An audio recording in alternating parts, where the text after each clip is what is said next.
जिंदाबाद, किसान मजदूर एकता जिंदाबाद, नारी एकता जिंदाबाद, छत्ती बिरादरी जिंदाबाद। अंबाला शामली एक्सप्रेस हाईवे में एंट्री कट लगाने को लेकर पिछले कुछ दिनों से इंद्री हलके के कई गांवों के लोग गांव चौगावा में हाईवे बनने वाले स्थान पर धरने पर बैठे हुए हैं, लेकिन प्रशासन उनकी कोई सुध नहीं ले रहा है। धरने पर बैठे गांववासियों को कहना है कि यह एक सामाजिक और जायज मांग है और प्रशासन इस तरफ कोई ध्यान नहीं दे रहा है। उन्होंने कहा कि यदि उनकी जायज मांग को पूरा न किया गया तो यह आंदोलन किसी भी हद तक जा सकता है।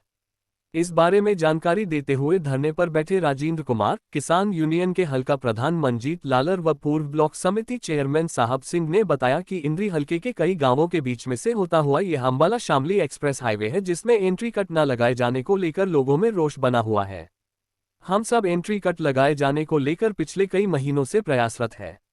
उन्होंने कहा कि यदि इस बाईपास पर चलने के लिए कोई कट नहीं दिया जाएगा तो इसका हमारे गांववासियों को क्या फायदा होगा। कई गांवों के लोगों की जमीनें साथ लगते उत्तर प्रदेश की सीमा में है, तो वो लोग अपने मजदूरों को लेकर अपने खेतों में कैसे पहुंच पाएंगे। साथ ही यदि किसी को अपनी बीमारी या किसी अन्य काम के चलते अंबाला या चंडीगढ़ जाना हो तो उनके लिए उनको दूसरे रास्तों से काफी लंबा सफर तय करना पड़ता है।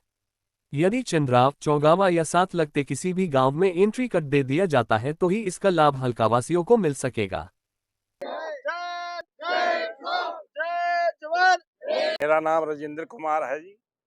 हम 1.5 साल पहले इस कार्य में लगे थे। 30 गांव के ग्राम पंचायतों के रेजुलेशन लिए, उसको हमने एमपी संजय भाटिया को दिया, एमपी प्रदीप चौधरी यूपी से जो हरियाणा सीट से है उसको दिया, प्रोजेक्ट डायरेक्टर हमारा बैठता है उसको दिया। ठीक है, संजय भाटिया ने तो कार्रवाई की उसके ऊपर।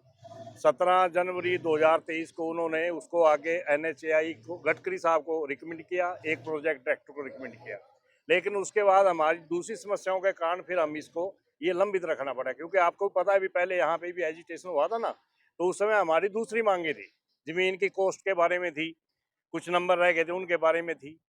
तो अब हमने इसको दोबारा शुरू किया है, क्योंकि हमारे जो गाँव की जमीन है यूपी में भी है, यूपी वालों की साइड भी है, तो आने जाने का कोई साधन नहीं बनता। तो इसलिए हमारा जो बिजनेस है, किसानी का बिजनेस है, मजदूर भी हमारे साथ जाएगा हमारे खेत में, तो उधर से आने जाने की जो कनेक्टिविटी है वो बिल्कुल खत्म है। दूसरा जी, ये जो रोड है यमुनानगर से करनाल तक 70 किलोमीटर की लंबी रोड है जी, और इसमें लोड इतना ही है ट्रैफिक का जितना स्टेट हाईवे पे होता है, ये गवर्नमेंट को भी पता है। तो इस पे हमें यहाँ से जा रहा है तो इसकी कनेक्टिविटी के लिए तो हमें तो जरूरत है इस चीज की। आज 11वां दिन है जी, 9 तपे में लोग अपने एसी में बैठे हैं, एसी जवाब दे रहे हैं, और हम सारा दिन यहाँ पे तपते हैं, तो गवर्नमेंट ने कोई सुध नहीं लिया हमारी। क्या है कट को लेकर क्या है भाई, यहाँ से कनेक्टिविटी रहे आप लोगों की, यहाँ से जा सकें वापस आ सकें। ये तो है जी, क्योंकि यूपी में भी जाना है, यूपी वाले भी वो भी कोशिश कर रहे हैं।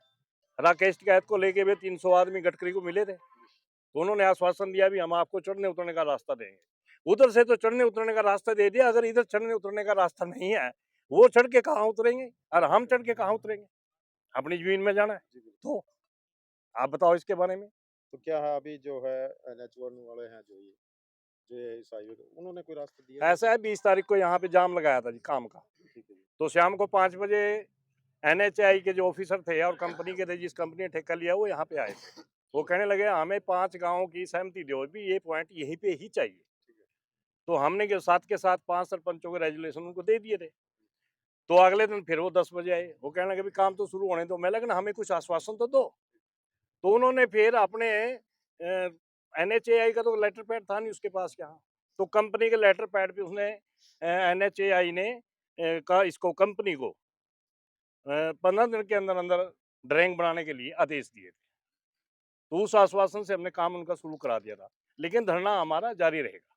काम अभी प्रभावित नहीं हो रहा है उनका, लेकिन हम बैठे हैं 15 दिन को। नहीं, और सैकड़ों एकड़ इसमें जमीन रिक्वायर हुई है, और जो सबसे बड़ी मांग है इस एरिए की, एंट्री कट किया 25 से 30 गाँव, आप जानकार हो इस बारे में, सारे के सारे जमुना बेल्ट के गाँव, उनकी 25 से 30% की जमीन यूपी है, और यूपी के लावे के जितने गाँव उनकी भी इधर है, क्योंकि यमुना है, एक साल इधर चलेगी दूसरे साल उधर चलेगी।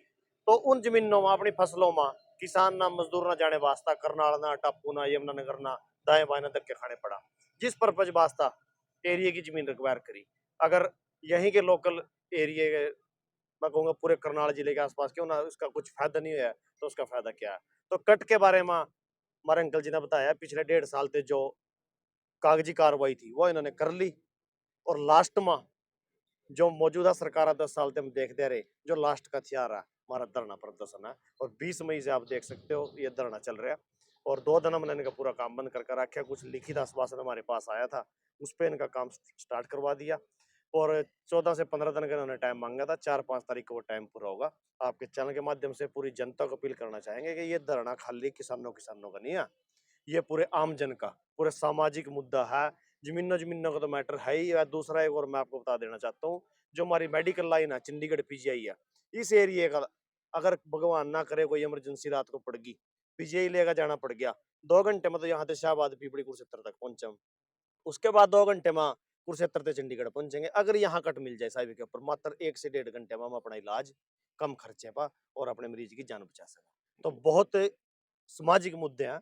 हमारी आवाज नितिन गडकरी तक पहुंचनी चाहिए। चिट्ठियां तो हमारी पहुंची, पर आवाज भी पहुंचनी चाहिए। अगर कोई बात बनी ठीक है, पूरे एरिया की पंचायत बुलाएगा, पूरा जो इसका काम है वो ठप करने का काम ये समाज करेगा। जो लाल साहब हैं अपने इसके यूनियन के प्रधान हैं भाई राजेंद्र कुमार जी हैं, इन्होंने सब पुष्टि कर दिया है इस काम की, और हम भी इसी पुष्टि के लिए यहाँ बैठे हैं। छत्तीस बिरादरी के लोग, समाज के लोग, हमें इकट्ठ बहुत जरूरी है।